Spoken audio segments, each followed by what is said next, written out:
Boys and girls, very good morning to all of you. I hope आप सभी लोग बहुत मजे से and you all are enjoying the sessions final shots, right. I hope आप सभी लोग ये फाइनल शॉट बहुत एंजॉय कर रहे होंगे and this is the 4 number of the JEE 2022 final shots, and in this session we will again revise and again solve the questions of projectile motion. I hope इसके पहले वाले lecture को आपने completely देखा होगा जिसमें हम लोग ने प्रोजेक्टाइल मोशन का पार्ट 1 किया था and this is the part number 2। I hope all of you are enjoying the sessions and you are solving the questions and doing the practice, right.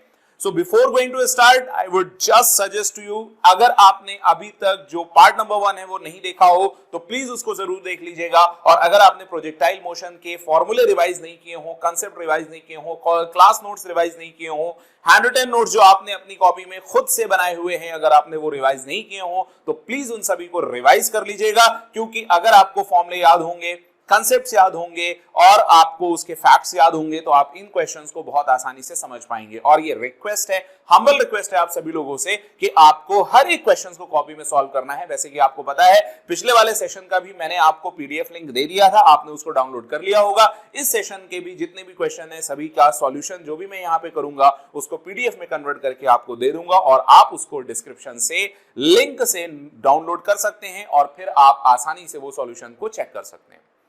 लेकिन पहले अपने आप से उसको सॉल्व करके जरूर देखिएगा। और जो मैं अप्रोच बता रहा हूं, जो टेक्निक बता रहा हूं, जो आपको बता रहा हूं कि इस तरह के क्वेश्चन को ऐसे करिएगा क्योंकि ये most likely to be asked in the next exam, right. तो काफी कंसेप्चुअल पार्ट्स हैं जिनको मैं आपको बताऊंगा। हो सकता है आप किसी दूसरे अपने मेथड से सॉल्व करें, लेकिन जो टू द पॉइंट है, जो करेक्ट अप्रोच है, जो शॉर्टेस्ट अप्रोच है, जो उस क्वेश्चन को टैकल करने की सही टेक्निक है, वो भी मैं आपको यहाँ पे बताऊंगा। तो आप उसको भी सीखने की कोशिश करिएगा, अगले आने वाले एग्जाम में बहुत काम आने वाली है। I hope all of you are ready boys and girls. जल्दी से अपनी कॉपी पेन निकालें और शुरुआत करते हैं। पहला क्वेश्चन ये रहा आपके सामने, ध्यान से पढ़िए क्वेश्चन को। If the time taken by the projectile, ध्यान से देखिएगा, यहां पर time taken by the projectile कुछ कहा गया है। क्यू रीच टू क्यू, यहां से ऐसे चलता है, इस पाथ पे आता है और यहां तक पहुंचने का जो टाइम ऑफ फ्लाइट है उस टाइम ऑफ फ्लाइट को टी कह दिया गया। तो सबसे पहले तो हम लोग टी निकाल लें और जैसे मैंने इस तरह के क्वेश्चंस में आपको बताया है, हालांकि फॉर्मूले से भी निकाल सकते हैं, लेकिन एक दूसरी अप्रोच बताइए कि हॉरिजॉन्टल और वर्टिकल को आप चेंज कर दें, राइट। कि आप अपना हॉरिजॉन्टल या अपना एक्स एक्सिस इस डायरेक्शन में मान लें कि हमारा एक्स एक्सिस इधर है और अपना वाई एक्सिस इस डायरेक्शन में मान लें, तो आपको इसकी वेलोसिटी जो है वो प्योरली वर्टिकल डायरेक्शन में दिख गई है और उस हिसाब से आपका टाइम ऑफ फ्लाइट मिलेगा। लेकिन जो जी होता है वो जी इस डायरेक्शन में होता है, तो आपने जिस डायरेक्शन में अपना हॉरिजॉन्टल और वर्टिकल लिया है उस डायरेक्शन में जी भी ले सकते हैं। Let me change the colour. यहां से मैं आपको बताता हूं कि अगर ये एंगल थीटा है तो ये एंगल थीटा होगा, इसका इधर जो कंपोनेंट होगा बच्चों जी कॉस थीटा होगा, इसका इधर जो कंपोनेंट होगा वो जी साइन थीटा होगा। तो जी साइन थीटा हॉरिजॉन्टल अभी हम लोग ने कौन सा लिया है, अलोंग द प्लेन। तो टाइम ऑफ फ्लाइट कैसे निकलेगा? टाइम ऑफ फ्लाइट आप बहुत आसानी से निकाल सकते हैं, twice of u y divided by g y. 2u by g होता है टाइम ऑफ फ्लाइट, जिसमें आपका y वर्टिकल है जो हमने नया वर्टिकल माना है। उस डायरेक्शन में आप अगर वेलोसिटी देखें तो t इज इक्वल टू 2, यहां पर v मिलेगा, जी वाई की जगह आपका g cos थीटा है और इसका कुछ काम आएगा तो हम लोग इसको यूज करेंगे। हॉरिजॉन्टल डायरेक्शन में अगर आपसे कहा जाए इनिशियल हॉरिजॉन्टल वेलोसिटी तो आप वो 0 देखेंगे और हॉरिजॉन्टल डायरेक्शन का एक्सीलरेशन है वो आपके पास है जी साइन थीटा, इसको भी प्रॉपर्ली यूज किया जाएगा, डोंट वरी, राइट। अब आप आगे देखते हैं कि आपसे पूछा गया है पी क्यू, जो रेंज है, जो डिस्टेंस है यहां से यहां तक की हॉरिजॉन्टल डिस्टेंस, तो उसके लिए फॉर्मूला हम लगा सकते हैं S is equal to u t plus half a t square. अगर आप उसको एक्स एक्सिस हमारा कौन सा है जो मैंने अभी डिफाइन किया था, इसको कहा जाएगा S x, you x time लगा है टी प्लस 1/2, यहां पर आ जाएगा जी एक्स और टी टाइम है इसका स्क्वायर। ux 0 है तो sx यानी इसकी रेंज को हम r लेते हैं जो आपसे पूछा गया है, ये वाला पार्ट 0 हो जाता है, 1/2 gx आपको दिया गया है g sin थीटा, राइट। और अब टी स्क्वायर है तो टी स्क्वायर में एक तो टी आप ऐसे ही रहने दें क्योंकि आपने थोड़ी सी चालाकी से काम लेना है। आपको दिख रहा है कि यहाँ पर ऑप्शन में एक टी आया है, टी स्क्वायर नहीं आया है, तो हम टी स्क्वायर को टी इंटू टी लिख देते हैं और टी को एज इट इज रहने देते हैं और दूसरा जो टी है उसकी value 2v divided by g cos theta लिख देते हैं और इससे आपको सॉल्व करने में बहुत आसानी होगी। अब आप जरा अगर ध्यान से देखें बच्चों कि यहां से 2 से ये 2 कैंसिल हो रहा है, g से ये g कैंसिल हो रहा है और आपको दिख रहा है tv sin upon cos tan मिलेगा, तो रेंज की वैल्यू आपको मिल जाती है t into v, sine upon cos को आप कह सकते हैं tan थीटा, राइट। तो आई होप आपको यहां पर सारी परेशानी सब कुछ क्लियर हो रही है। आप यहां पे टीवी tan थीटा आंसर देखें, आंसर आपका ये दिखता है, तो करेक्ट आंसर हो जाता है बच्चों इसका, ध्यान से देखिए डी। आई होप आप सभी ने इसको इस तरह से सॉल्व किया होगा। अगर नहीं किया है, किसी और मेथड से किया है, तो आप इसको इस तरह से सॉल्व करने की कोशिश करें।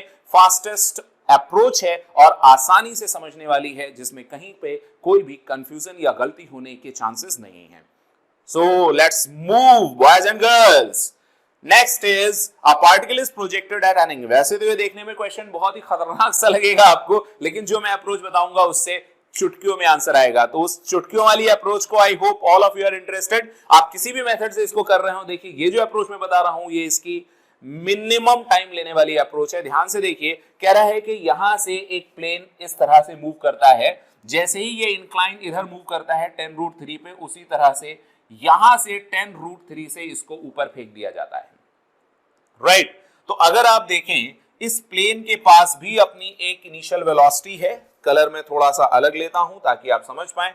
तो इसकी वेलोसिटी का ये कंपोनेंट अगर देखा जाए तो जैसे ये एंगल 30 है तो ये भी 30 होगा, ये आ जाएगा tan√3 sin 30, right.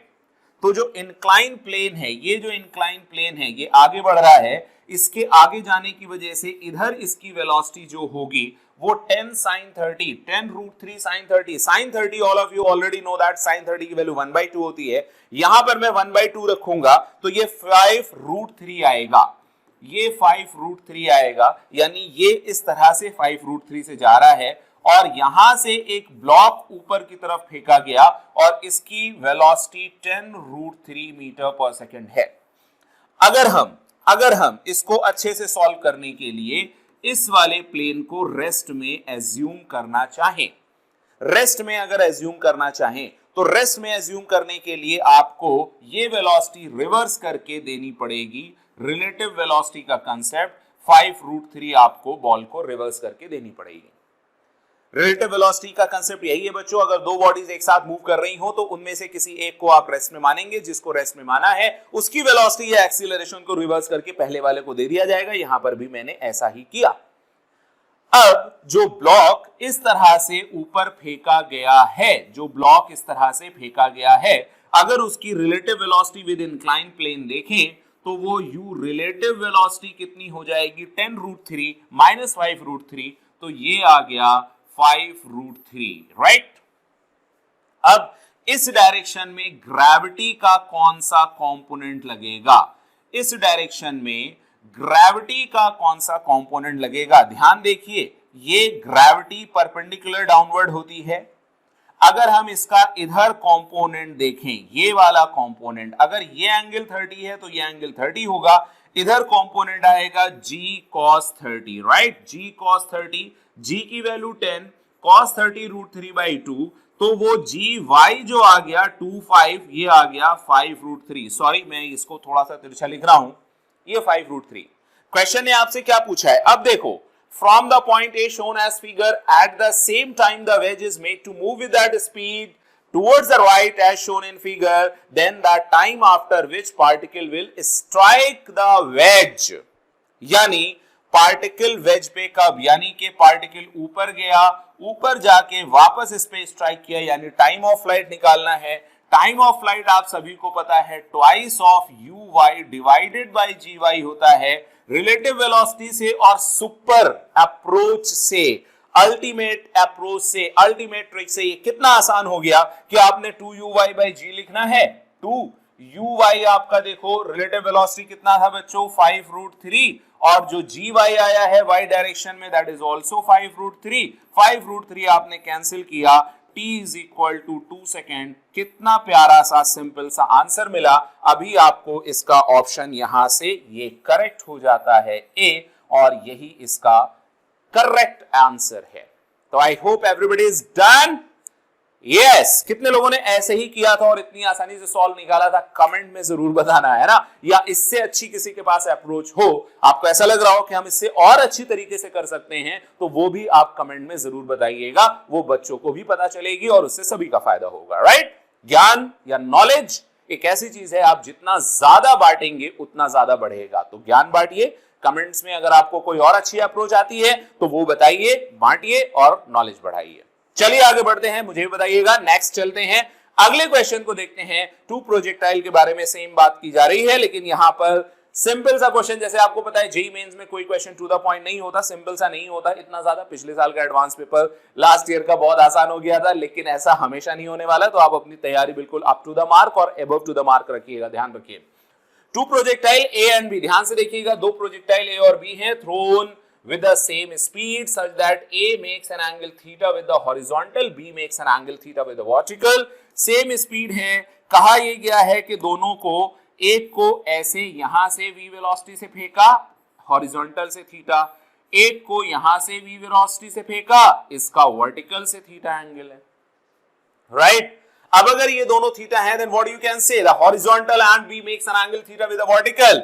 Both must have the same time of flight. कह रहा है दोनों का सेम टाइम ऑफ फ्लाइट होगा? नो। इसके लिए आपको पता है दोनों के रेंज सेम होंगे, राइट।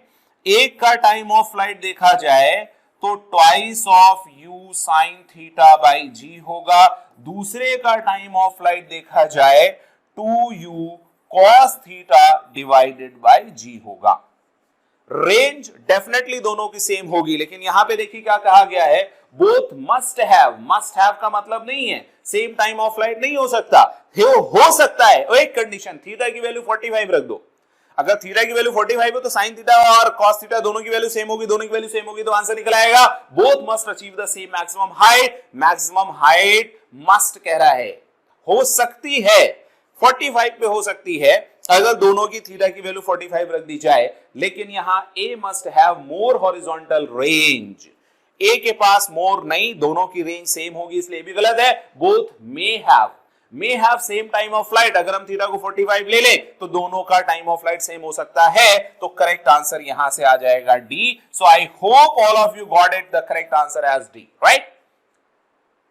डन। चलिए आगे बढ़ते हैं बॉयज एंड गर्ल्स। चलिए नेक्स्ट क्वेश्चन है, एन एरोप्लेन, ध्यान से देखिएगा, an aeroplane is flying at a constant velocity releases a bomb. ध्यान दीजिए, releases a bomb as the bomb drops down from the aeroplane. जैसे जैसे वो नीचे की तरफ गिरता है, आपको पता है कि हॉरिजॉन्टल डायरेक्शन में अगर होता है तो दोनों की हॉरिजॉन्टल वेलोसिटी सेम होती है। हॉरिजॉन्टल वेलोसिटी चेंज रहती है, कांस्टेंट रहती है, और सॉरी चेंज नहीं होती है, कांस्टेंट रहती है। तो दोनों हमेशा एक दूसरे के वर्टिकल अबव रहता है, या प्लेन कह दो बॉम्ब के वर्टिकली अबव रहेगा, या ये कह दो कि जो बॉम्ब होगा वो उसके वर्टिकली बिलो रहेगा, राइट। लेकिन हॉरिजॉन्टल डायरेक्शन में अब देखते हैं ऑप्शन में क्या क्या कहा गया है।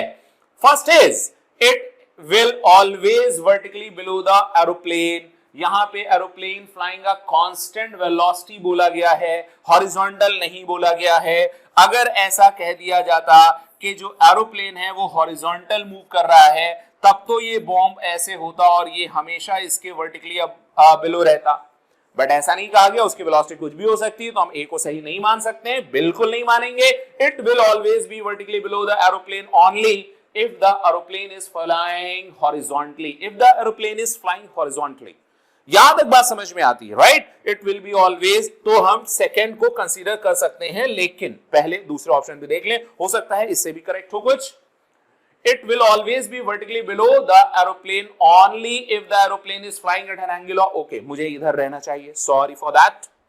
Aeroplane only if the aeroplane is flying at an angle of 45. No, not at all.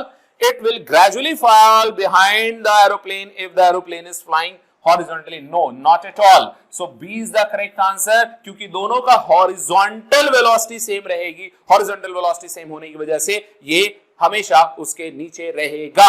Vertical अलग अलग है, इसलिए वो नीचे आता रहेगा। तो जब एरोप्लेन यहां होगा, बॉम्ब यहां होगा, एरोप्लेन यहां, बॉम्ब यहां, एरोप्लेन यहां, बॉम्ब यहां, एरोप्लेन यहां, बॉम्ब यहां, राइट। आई होप आपको ये सारी बात समझ में आई. So let's move to the next question. Two particles projected simultaneously in same vertical plane. बहुत अच्छी बात है, सेम वर्टिकल प्लेन में फेंके गए हैं, राइट? ध्यान रखिएगा इस बात को. From the same point on ground but with same speed underline किया जाए, same speed but a different angle. Theta दोनों का अलग अलग है, तो मान लेते हैं एक को यहां से ऐसे थीटा पे फेंका गया है और एक को ऐसे. एक को थीटा 1 मान लेते हैं, एक को थीटा 2 मान लेते हैं. इसकी स्पीड u1 कर देते हैं, इसकी स्पीड u2 कर देते हैं. आई होप सभी को समझ में आ रहा है. The path followed by one as seen by other is. एक का पाथ दूसरे से देखने के या दूसरे के रिस्पेक्ट में कैसा होगा, ये तो कंफर्म है कि वो स्ट्रेट लाइन होगी.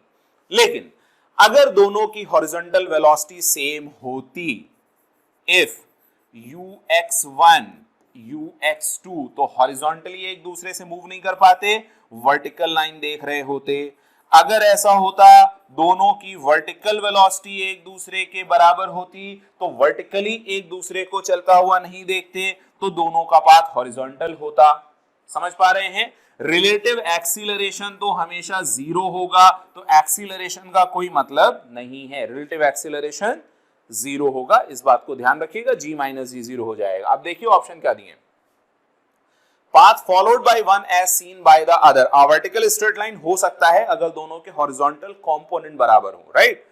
A straight line making a constant angle with the horizontal, a parabola, a hyperbola, ये सब तो फर्जी बातें हैं, लेकिन ऐसा कुछ नहीं कहा गया है कि दोनों की हॉरिजॉन्टल, क्योंकि एंगल अलग है, स्पीड सेम है, तो u cos theta 1 u cos theta 2 definitely अलग होंगे, u sin theta 1 u sin theta 2 definitely अलग होंगे. यानी दोनों में हॉरिजॉन्टल और कंपोनेंट दोनों अलग अलग होंगे, तो एक स्ट्रेट लाइन होगी making a constant angle with the horizontal.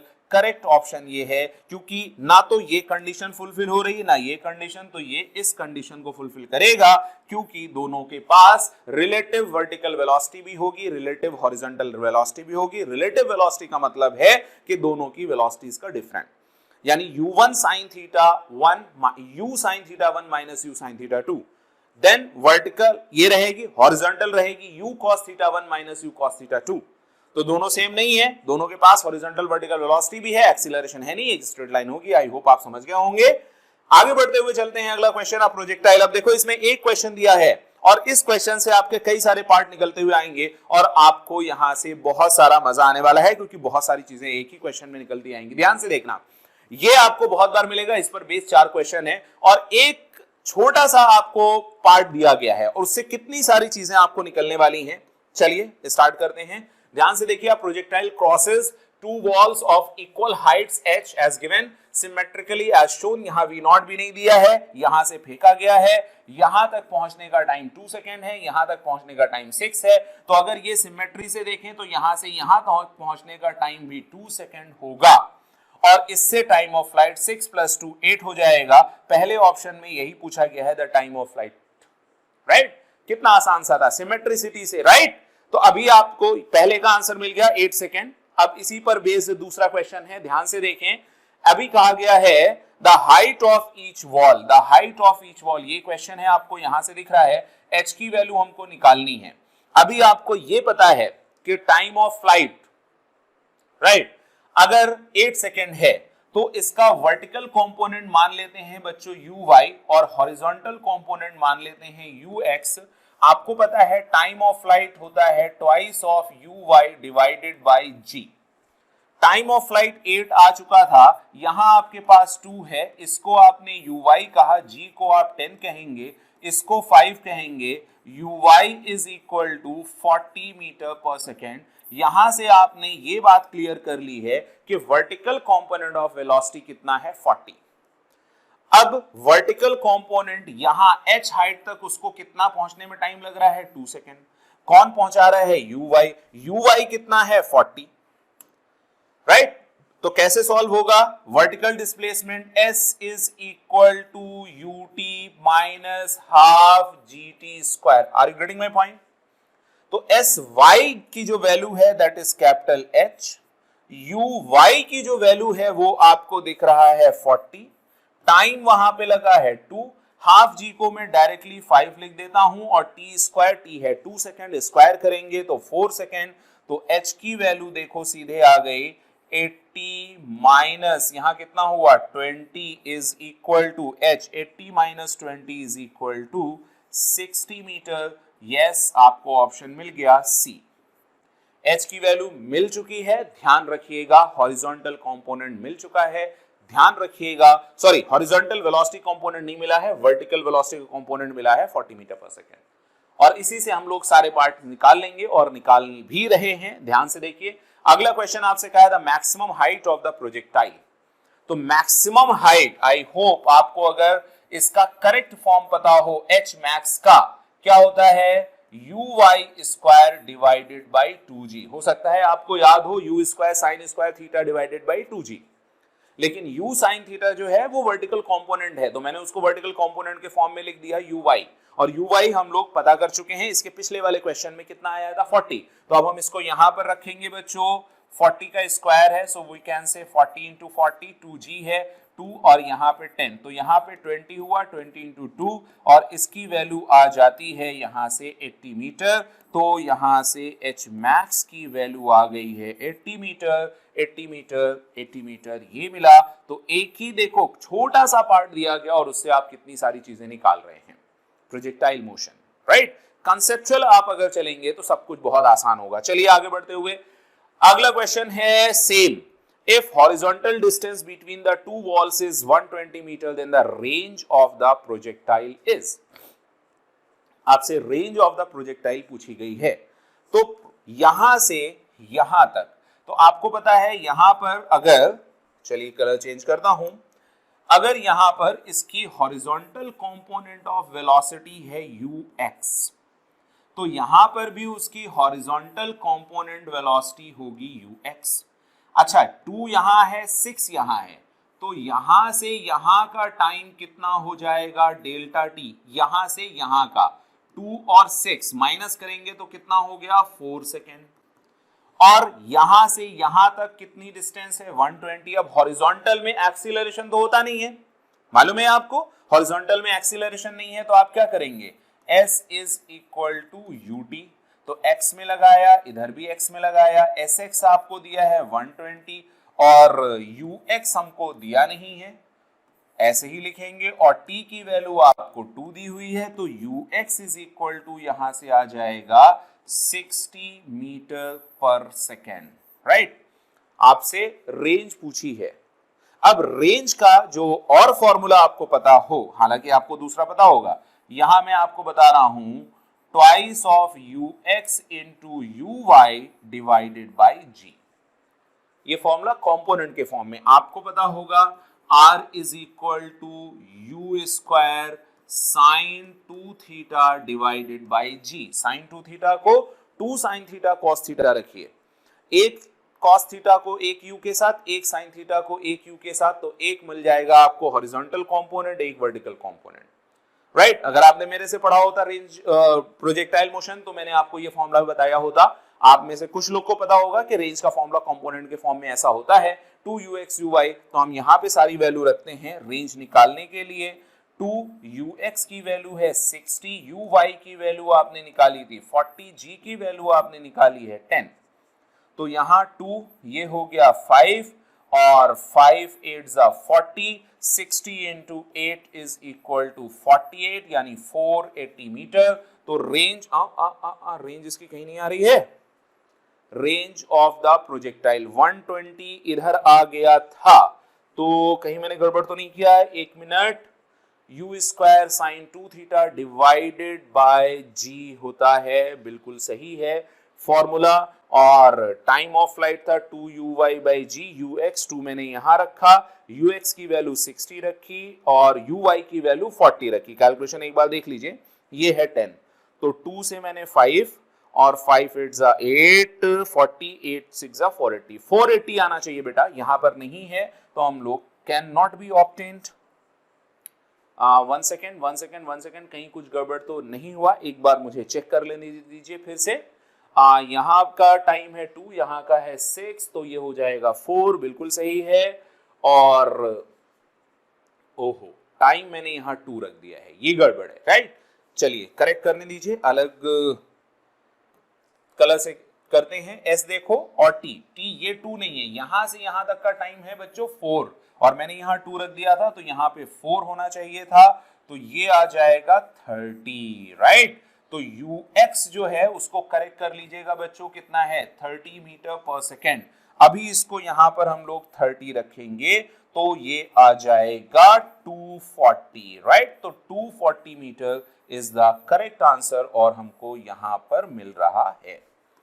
देखो भाई, सावधानी हटी और दुर्घटना घटी, तो इसका करेक्ट आंसर हो जाएगा बच्चों ए 240, राइट। क्या गड़बड़ हुआ था, यहां पर हमने s is equal to ut, t हमको चाहिए थे यहां से यहां तक का, क्योंकि हमने डिस्टेंस भी ली है और ये 2 सेकेंड सिर्फ यहां तक का टाइम है, हमको यहां से यहां तक का टाइम रखना था जो क्या 4, और फिर जब मैंने 4 रखा तो अपने को ये ux की जो वैल्यू मिली है वो 3 मिली है और uy मिल चुका था आपको 40, करेक्ट। अब इसका करेक्ट आंसर हो गया 240। देखें कि अगला क्वेश्चन भी है। अगला क्वेश्चन है, आपसे पूछा गया है symmetrically as shown figure angle of projection. चलो ये तो बहुत आसान है क्योंकि ux अभी हम लोग ने निकाल लिया था कितना 30 मीटर पर सेकेंड और यहां से uy भी हम लोग ने निकाल लिया है और uy कितना है, uy था बच्चों 40 metre per second. Are you getting my point. अब अगर यहां से एंगल ऑफ प्रोजेक्शन देखें, वैसे तो आपको u पता चल गया होगा 50 मीटर पर सेकेंड, पूछा नहीं है, कोई बात नहीं, यहां लिखते हैं theta. tan theta is equal to होता है परपेंडिकुलर अपॉन बेस, तो 40 बाई होता है 30, तो ये होता है 4/3 और थीटा इज इक्वल टू होता है tan inverse 4/3। I hope tan inverse 4/3 यहां से इस तरह से निकलता है और इसमें कहीं कोई आंसर नहीं है। Are you getting my point? That's good. So nice of you. आगे बढ़ते हुए चलते हैं नेक्स्ट क्वेश्चन है, इसमें वेलोसिटी अच्छा पूछ ही लिया गया है तो हम लोग ने निकाल ही दिया था 50 मीटर पर सेकेंड, है ना, ये पहले ही कैलकुलेट हो गया है 50 metre per second we have already calculated, so no issues at all.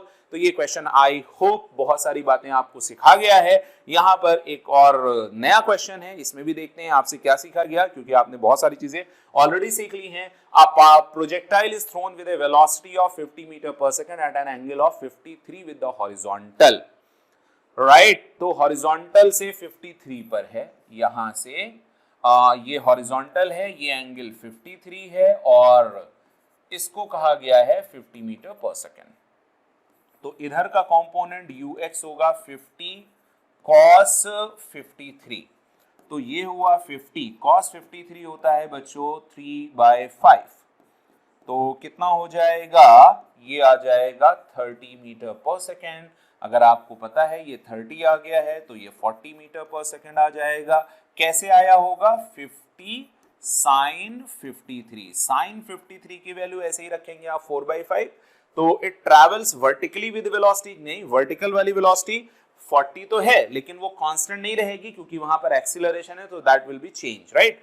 Travels horizontally with a velocity of 30 metre, 30 metre horizontal आई है, ये बात बिल्कुल सही है, लेकिन दूसरा भी चेक करते हैं। Minimum velocity of the projectile is 30 metre per second, minimum, ये भी बिल्कुल सही है क्योंकि जब वो ऊपर जाएगा thrown with a velocity of at an angle 53 with the horizontal, तो मिनिमम वेलोसिटी होगी वो टॉप मोस्ट पॉइंट पे होगी और वहां पर सिर्फ और सिर्फ उसके पास हॉरिजॉन्टल वेलोसिटी रहेगी और वो 30 है तो वो 30 रहेगी, तो ये बात भी सही है। तो इसमें दो ऑप्शन बिल्कुल करेक्ट आ रहे हैं, तो इसमें दो ऑप्शन ही हम लोग करेक्ट लेंगे। आगे चलते हैं अगले क्वेश्चन की तरफ। नोट सब कुछ करते रहिएगा क्योंकि आपको बहुत कुछ ध्यान से याद आता रहेगा। अगले क्वेश्चन की तरफ चलते हैं बच्चों। A projectile is thrown with a velocity of 50 metre at an angle of 53 with the horizontal instant at which the projectile is at the same height, right. तो किस इंस्टेंट पर वो सेम हाइट पर होगा, तो अगर 50 with a velocity 50 metre per second 78, तो इसका जो 53 है, ध्यान रखिएगा हॉरिजॉन्टल वेलोसिटी आपने देखा है, ध्यान से देखिएगा, ये एंगल 53 है, यहां पर इसकी वेलोसिटी 50 मीटर पर सेकेंड है, ये वाला कंपोनेंट 30 मीटर पर सेकेंड है, यूनिट में नहीं लिख रहा हूं, ये वाला कंपोनेंट इसका 40 मीटर पर सेकेंड है। अगर ये 53 है तो टाइम ऑफ फ्लाइट आप निकालेंगे और टाइम ऑफ फ्लाइट अगर आप निकाल रहे हैं, बहुत ध्यान से देखिएगा, टाइम ऑफ फ्लाइट कितना हो जाएगा 2uy, तो ये हो गया 40 डिवाइडेड बाई g10, तो यहां आ गया 4, तो टाइम ऑफ फ्लाइट कितना हो गया है 8 सेकेंड। तो टाइम ऑफ फ्लाइट 8 सेकेंड है, यानी मैक्सिमम हाइट पर कहां पहुंचेगा, मैक्सिमम हाइट पर। अब अगर आप यहां से ऐसे देखें इस तरह से, तो यहां से t इज इक्वल टू 0 पर है, यहां से t is equal to 4 second पे है। तो हर बार सिमेट्री, जैसे 1 और 7 को चेक करें तो 1 सेकेंड पे अगर यहां होगा तो 1 सेकेंड 8 में माइनस करो तो यहां कितने पे होना चाहिए, 7, तो 1 और 7 पे होगा। ये बात भी बिल्कुल सही है। दूसरा कह रहा है 3 और 5, तो 3 पे कहां होगा, 3 पे यहां होगा, यहां तक पहुंचने का टाइम 3 लगा है, तो यहां से यहां पर भी 3 लगेगा, टोटल 8 है, तो यहां पे कब होगा 5, तो ये भी सही है। और फिर 2 इज इक्वल टू 6, तो 2 में यहां होगा और 2 और 6 8 हो रहा है, तो सेम हाइट पे होगा, तो ये भी सही है। तो करेक्ट आंसर इसका हो जाएगा बच्चों ऑल द अबव, राइट। इस अप्रोच को ध्यान रखिएगा क्योंकि projectile motion ground to ground symmetric होता है, इस सिमेट्रिक की वजह से ऐसा होना जरूरी है। तो आई होप कई सारी चीजें हम लोग इस क्वेश्चन में सॉल्व कर चुके हैं। तो प्रोजेक्टाइल मोशन का पार्ट ये था 2, प्रोजेक्टाइल मोशन यहीं पे खत्म होता है बच्चों। नेक्स्ट पार्ट में हम लोग जो जेई वाला स्टार्ट करेंगे वो एनएलएम, और एनएलएम में काफी चीजें आपको नई जानने को मिलेंगी। तो प्लीज आप इस वीडियो को लाइक और शेयर कर दीजिएगा, कमेंट भी करिएगा, सब्सक्राइब भी कर लीजिएगा, और जितने भी मैंने यहाँ क्वेश्चन किए हुए हैं सभी का सॉल्यूशन आपको मिल जाएगा पीडीएफ में। डाउनलोड करके पीडीएफ देख लीजिएगा और क्वेश्चन को सॉल्व करिएगा। जो नई चीजें मैंने आपको बताई हैं, आपको कुछ नए कंसेप्ट लगे हैं, उन कंसेप्ट को भी जरूर नोट करिएगा। तो मिलते हैं बच्चों अगले वीडियो लेक्चर में, तब तक के लिए keep learning, keep practising, stay healthy, stay awesome, and don't ever forget to subscribe the Beat channel. So me, I'm Shadab, now signing off. We'll meet you again in the next. Bye bye.